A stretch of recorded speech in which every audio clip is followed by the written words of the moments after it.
তুরস্ক আসলে খুব ভালোভাবে চায় যাতে বাংলাদেশ এই জোটে অংশগ্রহণ করে এবং তুরস্ক সৌদি আরবের কাছে সুপারিশ করে যাতে বাংলাদেশকে এই জোটে নেয়।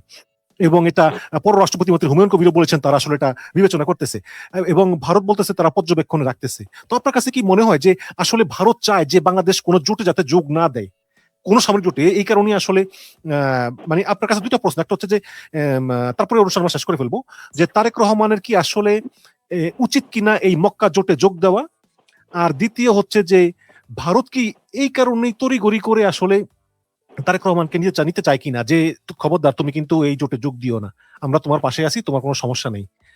কি মনে হয় আপনার? একবার নিজামুদ্দিন আউলিয়া উপরে ওই মুঘল সম্রাট অত্যন্ত ক্ষিপ্ত হলেন কোনো একটা কারণে। তো ক্ষিপ্ত হয়ে উনি বার্তা পাঠাইলেন যে আমি যুদ্ধে আসছি, যুদ্ধ শেষ করে আমি দিল্লি ফেরার পথে নিজামুদ্দিন আউলিয়াকে কতল করে তারপরে দিল্লিতে ঢুক। তো নিজামুদ্দিন আউলিয়ার মুরিদরা কিছুক্ষণ পর পর এসে বলছে, হুজুর কি করবেন, বাদশা তো রওনা দিচ্ছে। ঠিক আছে, তো এক সময় উনি ধ্যান ভেঙে জিজ্ঞেস করলেন বাদশা কোথায়, তো বলছে অমুক জায়গায়।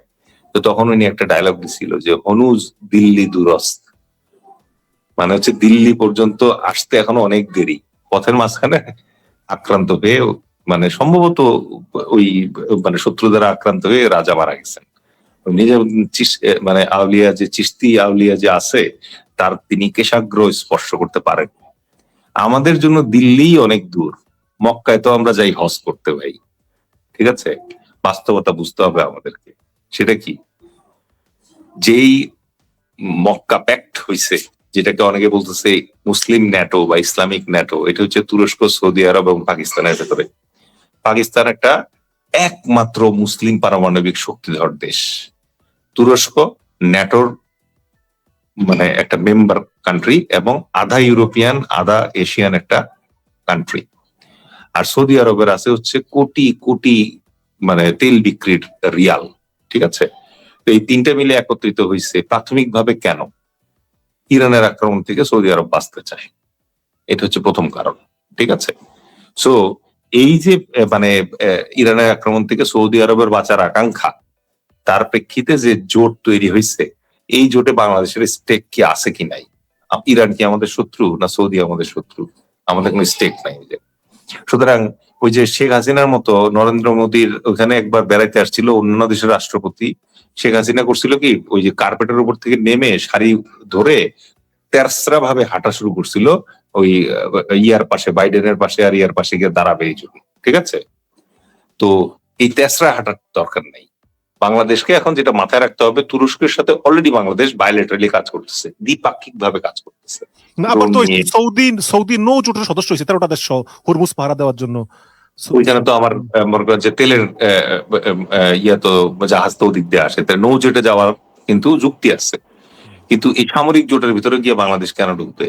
তাদের যেসব শত্রু আছে সেসব শত্রু কি আমাদের শত্রু? আমাদের শত্রু তো হচ্ছে ভারত আর মায়ানমার।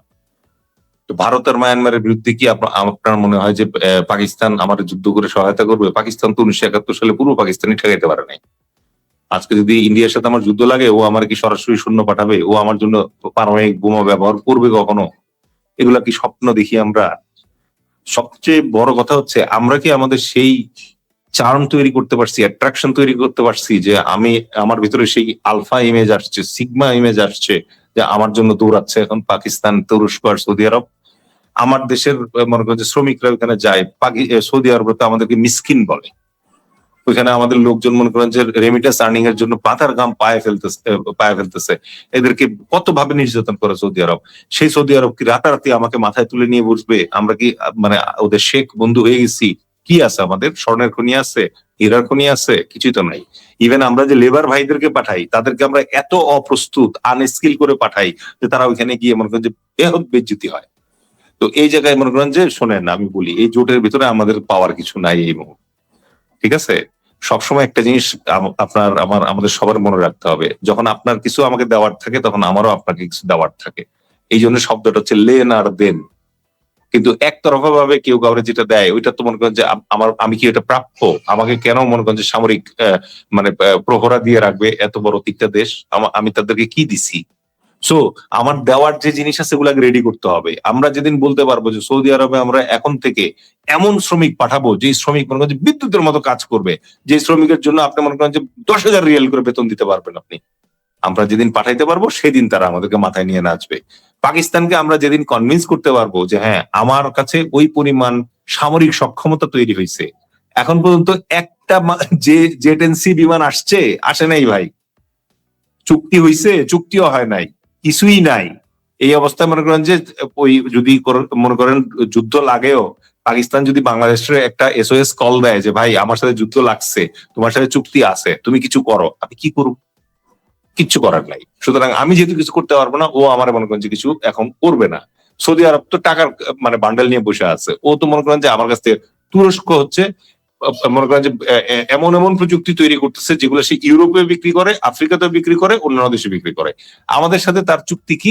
সে আমার কাছে মাল সামানে বিক্রি করতে চায়। বাংলাদেশ এখন কি নিয়ে স্ট্রাগল করতেছে? বাংলাদেশ তারে বলতেছে ভাই তুমি শুধু আমার মাল বিক্রি করো না, তুমি আমাকে শুধুমাত্র ড্রোন দিও না, তুমি সাথে আমাকে প্রযুক্তি দাও। টেকনোলজি ট্রান্সফারে তাকে রাজি করানোর চেষ্টা করতেছে। এই জায়গাগুলোতে এসে এখন দরকার হচ্ছে আমাদের বিনিয়োগ, আমাদের চাইনিজ বিনিয়োগ দরকার, টার্কিশ বিনিয়োগ দরকার, সৌদি বিনিয়োগ দরকার।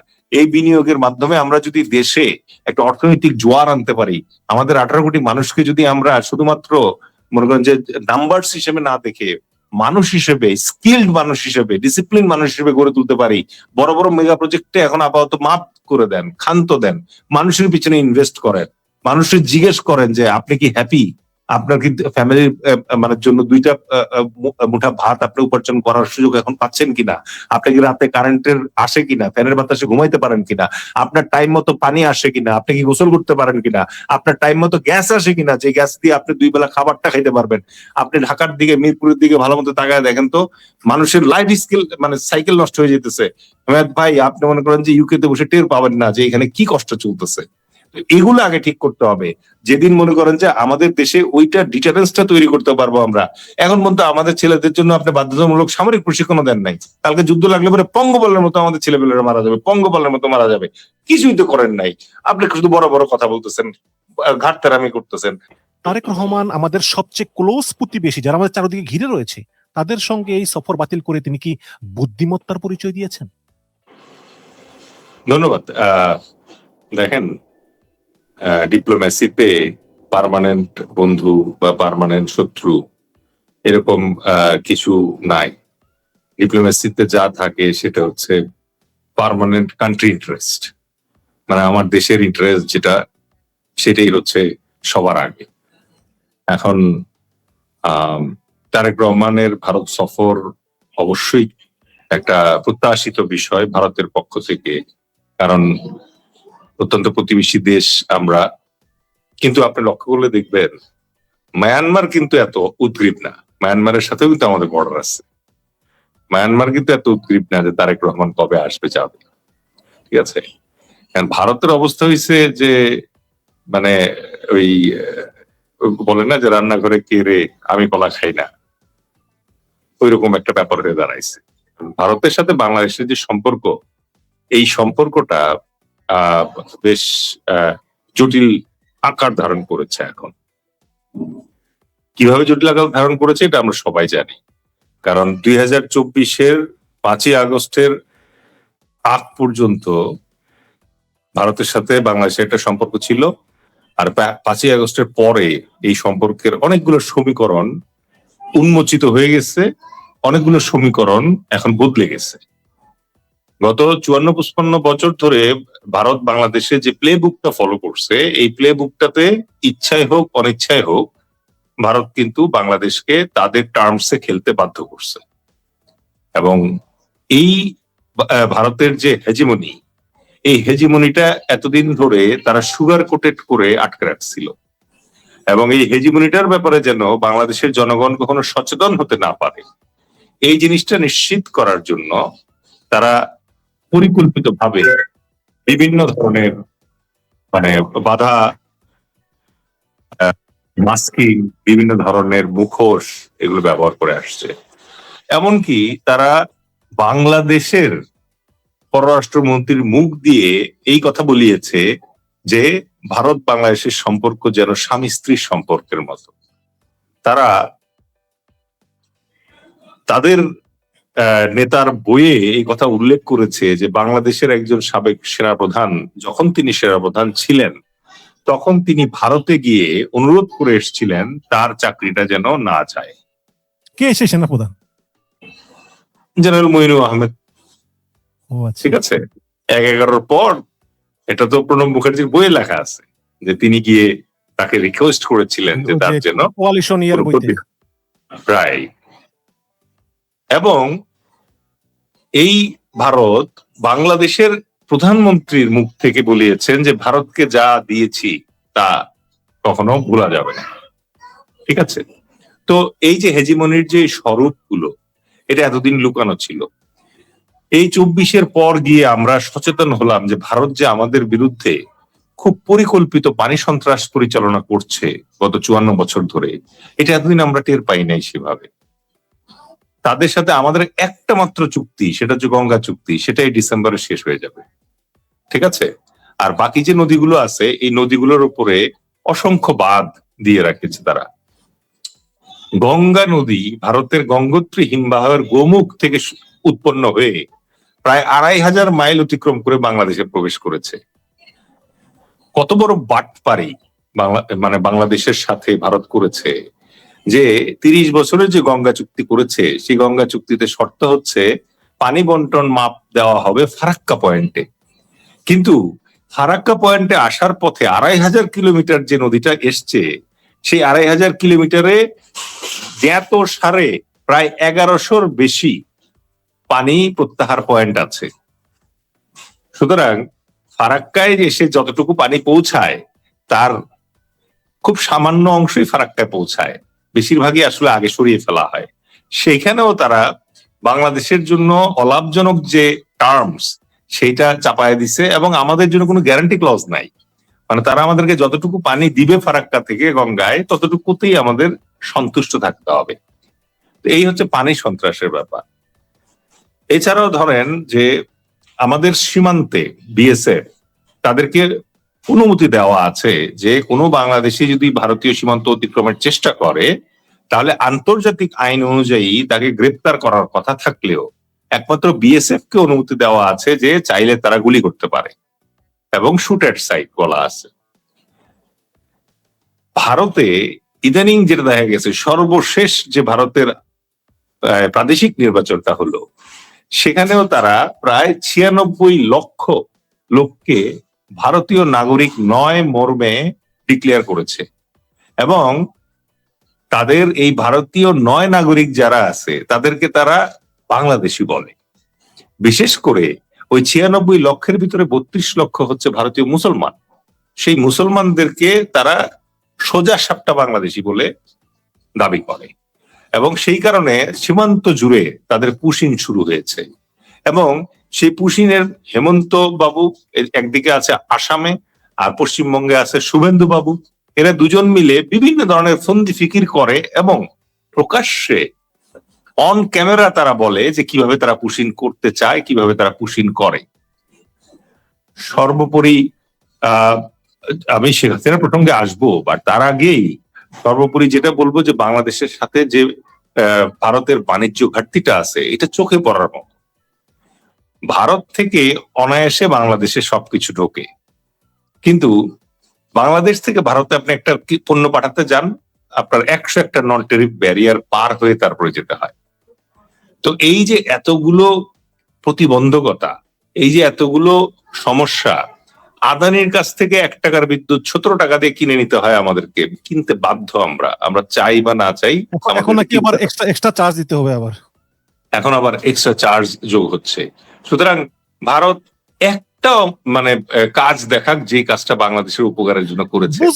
বুঝলাম কিন্তু দুইটা প্রশ্ন, সেটা হচ্ছে যে এখনই যেতে হবে কেন? মানে বলতেছে মানে বিভিন্ন কূটনীতিকরা বলতেছে ভারতীয় যে এখন যদি না আসে তাহলে আগামী ১ বছরের ভিতর নরেন্দ্র মোদীর কোনো সাক্ষাতের শিডিউল পাওয়া যাবে না, এখনই আসতে হবে। তাহলে একেবারে এখনই আসতে হবে, এত তারা কেন? না, এটা তো নরেন্দ্র মোদী বলে নাই, এটা তো ধরেন ফার্স্টে মানে বিনা সিক্রি নামের একজন নাগিন ডিপ্লোম্যাট আছে ভারতের, অত্যন্ত অশালীন এবং অসভ্য একটা মহিলা।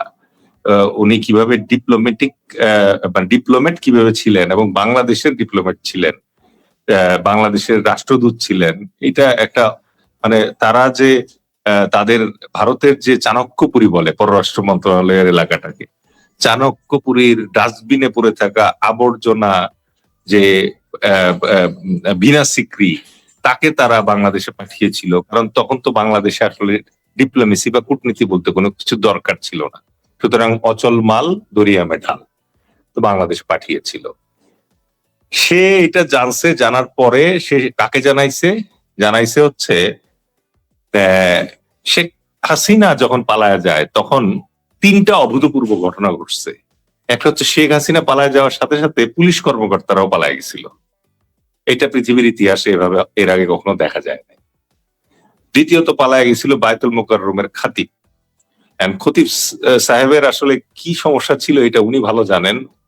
কোনোদিন যদি দেখা হয় তাহলে আমি জিজ্ঞেস করব যে হুজুর আপনার কি সমস্যা ছিল শেখ হাসিনা পালানোর সময়, আপনি কেন পালাইলেন সাথে? আর হচ্ছে কিছু এনজিওর কর্মী আছে যারা শেখ হাসিনা পালানোর সাথে সাথে দেশ ত্যাগ করে দেশের বাইরে গিয়ে এখন ছোট বড় ইউটিউব চ্যানেল খুলে বসছে। ঠিক আছে, আপনার ফ্রেন্ড নবনীতা, ঠিক আছে, আমাদের মহামান্য রাষ্ট্রপতি, সাবেক মহামান্য রাষ্ট্রপতি যাকে নাইস এন্ড অ্যাট্রাকটিভ বলেন, উনি সর্বপ্রথম তার ইউটিউব ভিডিওতে জানাইলো যে অমুক অমুক অমুক তারিখের ভিতরে যদি না যায় তাহলে নাকি তারেক রহমান আর ভারতে যাইতে পারবে না। তা আমার কথা হচ্ছে যে উনি এনজিওর মানে লোকজনের সাথে তার কানেকশন ছিল, তারপরে ধরেন সংস্কৃতি অঙ্গন মিডিয়া লোকজনের সাথে কানেকশন ছিল, উনি কিভাবে নরেন্দ্র মোদীর ইয়ারলি ক্যালেন্ডার দেখার চান্স পাইলো? এটা বিনা স্বীকৃতি তো জানে। তো এখন ধরেন যে এই যে মাঝে মাঝে বোকার মতো মনে করেন যে ওনারা যে পেইড এজেন্ট, এটার যে প্রমাণ দিয়ে ফেলেন, এখন এই কারণে মনে করেন যে এই তারিখগুলো আসছে। বাংলাদেশের সাথে ভারতের মনে করেন যে দ্বিপাক্ষিক সম্পর্কের গুরুত্বটা এখন অনুধাবন করতে হবে। বাংলাদেশের ভারতের দরকার নাই, ভারতের এখন বাংলাদেশকে দরকার। এই কথাটা এতদিন ধরে ঘুরাইয়া বলতো ওরা, এই কথাটা এখন আমরা বলতে পারি, কারণ আমরা যদি না থাকি তাহলে চীন কিন্তু শিলিগুড়ি করিডোর খেয়ে ফেলবে। আমরা যদি তাদেরকে সহায়তা না করি তাহলে কিন্তু এদিক দিয়ে যেই মনে করেন যে টানটা আপনি এদিক দিয়ে চুলকাইতে পারতেন, এখন আপনি এইভাবে ঘুরে আসে চুলকাইতে হবে। তো এটাতে কষ্ট আছে, এই কষ্টটা করতে যেহেতু চান আপনারা তাহলে করবেন, কিন্তু ওনারা তো করতে চান না। কয়েকদিন আগে আপনি দেখবেন যে পিনাকি বন্দ্যোপাধ্যায় একটা ভিডিও করছে যে কারেন্ট নেওয়ার জন্য বাংলাদেশের ভেতর দিয়ে কারেন্টের লাইন, ভট্টাচার্য, হ্যাঁ ভট্টাচার্য সরি, তো উনি মনে করেন যে একটা ভিডিও করেছেন, আমি দেখলাম যে ওখানে ইলেকট্রিসিটি নেওয়ার জন্য ভারতের এক পাশ থেকে আরেক পাশ আমাদের বাংলাদেশের পার্বতীপুর হয়ে নেওয়া লাগতেছে, মানে ইলেকট্রিক ট্রানজিট। এখন তাইলে আমার কথা হচ্ছে বাংলাদেশ, মানে আমি একজন রাজনীতিবিদ হিসেবে এবং একজন ধরেন বুদ্ধিমান অথবা ধরেন স্বাভাবিক বুদ্ধিসম্পন্ন মানুষ হিসেবে বিলিভ করি ভারতের সাথে তো আমার যুদ্ধ করার দরকার নাই, আমার দেশের সরকারের ভারতের সাথে যুদ্ধ করার কোনো ইচ্ছা। ভারত আস্তে আস্তে শিক্ষিত এবং সভ্য হইতে শুরু করছে। আপনি ভারতের সীমানার ভেতরে বসে 1 পাইন্ট, 1 পেগ, 1 লিটার অথবা 1 বালতি গোমূত্র খাবেন কি খাবেন না এটা আপনার পছন্দ, আমরা তো আপনাকে এটা জিজ্ঞেস করি না। কিন্তু যখনই আপনি বাংলাদেশের সাথে সম্পর্কের কথা বলবেন তখন আপনাকে মর্যাদা এবং সমতার ভিত্তিতে কথা বলতে হবে, কারণ বাংলাদেশ একটা স্বাধীন সার্বভৌম রাষ্ট্র। এখন বাংলাদেশের প্রধানমন্ত্রী প্রথমে মালয়েশিয়া গিয়েছেন, কারণ মালয়েশিয়ায় আমাদের বিপুল সংখ্যক প্রবাসী রেমিটেন্স যোদ্ধা থাকে। তারপরে চায়নায় গিয়েছেন, চায়নাতে আমাদের স্বার্থ আছে, বিনিয়োগ আছে। ভারতে যাওয়া ওনার জন্য এত জরুরি কেন হবে? ভারতের সাথে তো আমাদের ওইরকম মানে নুরুল হক নুরু বলেছেন যে মন্ত্রী যে আমাদের প্রতিবেশী দেশ, আমরা অস্বীকার করতে পারবো না, কাজেই এটা যেতেই হবে। আরো অনেকে বলতেছেন, ঢাকা বিশ্ববিদ্যালয়ের ডাক্তার ইমতিয়াজ তিনিও বলেছেন যে যাওয়া উচিত, এবং স্বাধীনতার পর থেকে এই পর্যন্ত কেউ কিন্তু মানে সফর ক্যান্সেল করে নাই। দীনেশ ত্রিবেদী বলেছেন যে এমনকি মানে দীনেশ ত্রিবেদী বলেছেন নরেন্দ্র মোদী আমাকে বলেছেন যে দুই প্রধানমন্ত্রী একসঙ্গে বসলে সকল সমস্যার সমাধান হবে। তাহলে এরকম একটা সুযোগ তারেক রহমান কেন হাতছাড়া করলো? না না, আই ফুললি এগ্রি। ইভেন আমরা আমাদের জনতার দলের পক্ষ থেকেও বলতেছি, ভারতের সাথে তো আমার সম্পর্ক ছেদের কোনো প্রয়োজন নাই, কারণ ভারতের যে আপামর সাধারণ জনগণ তারা আমাদের বন্ধু। ভারত রাষ্ট্রের সাথে আমাদের কোনো শত্রুতা নাই।